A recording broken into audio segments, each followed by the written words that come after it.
all right. Really, I am. Dr. Ford Waterloo said I was. Didn't he tell you? Dr. Ford Waterloo talked, if I may say so, a great deal of nonsense. But, Papa... I'm naturally more than gratified at your improvement. I'm delighted. Of course, my poor child, it's unlikely you'll ever be a normal woman. But I do feel so much better. Perhaps it's the wonderful weather we've been having. I always thrive in warmth and sunshine. Rubbish. Last summer was sweltering, and you've never been worse than then. No, to my mind, there is only one whom we have to thank, though this doctor, what's his name, would probably sneer if I mentioned him. Him? I mean Almighty God. That's all I have to say for the present. Papa. What is it? Didn't he tell you that I should avoid spending next winter in England? Well? And that he thinks I should be able to travel to Italy in October. If you...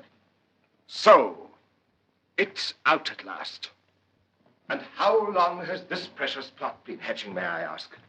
You've discussed your plans with all your friends and relatives, I suppose, with this Browning fellow, too. I alone am left out of my favorite daughter's confidence, treated like a cipher, insulted. Oh, insulted? I'm cut to the heart that you, the only one of my children whom I trusted implicitly, should be capable of such underhand conduct. No, Papa, no. If returning health must bring with it such a sad change of character, I shall be driven to wish you were once more lying helpless on this sofa.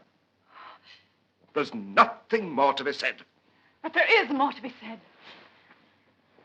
And I must beg you to listen, Papa. How many years have I lain here? 5, 6, it's hard to remember. Each year seemed like 10 to me. And all that time I've had nothing to look forward to or hope for but death. Death? Yes, death.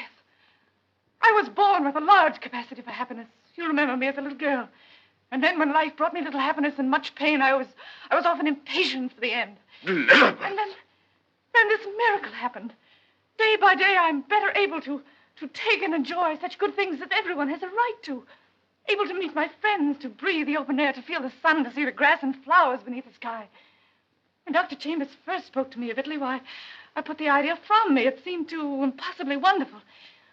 But as I grew stronger, it came over me like a revelation that Italy wasn't an impossibility at all. That nothing stood in my way of going. That I really had a right to go.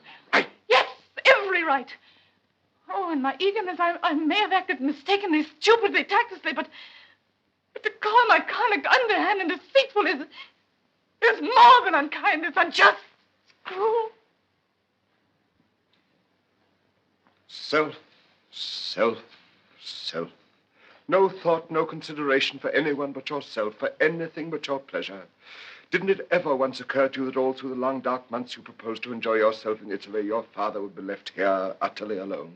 Alone? Utterly alone. Your brothers and sisters might as well be shadows for all the companionship they afford me. And you, oh, my child, don't think I haven't noticed that you, too, are slowly drawing away from your father. That's not true. It is true. New life, new interests, new pleasures, new friends, and little by little I'm being pushed into the background. I who used to be your whole world, I who loved you, who love you. But Papa... No, there's nothing more to be said.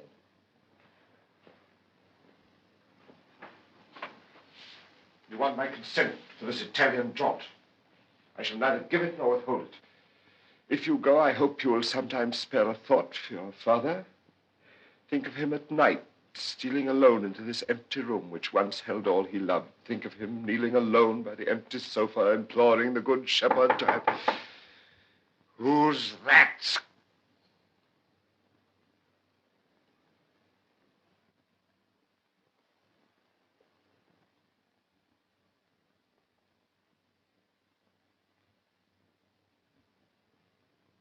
I shall come to you again when you have had time to consider the wisdom of my words.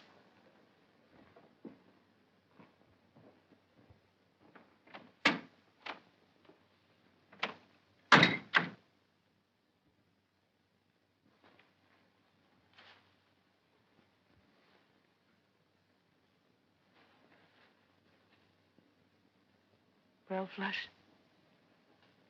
it seems we aren't going to Italy.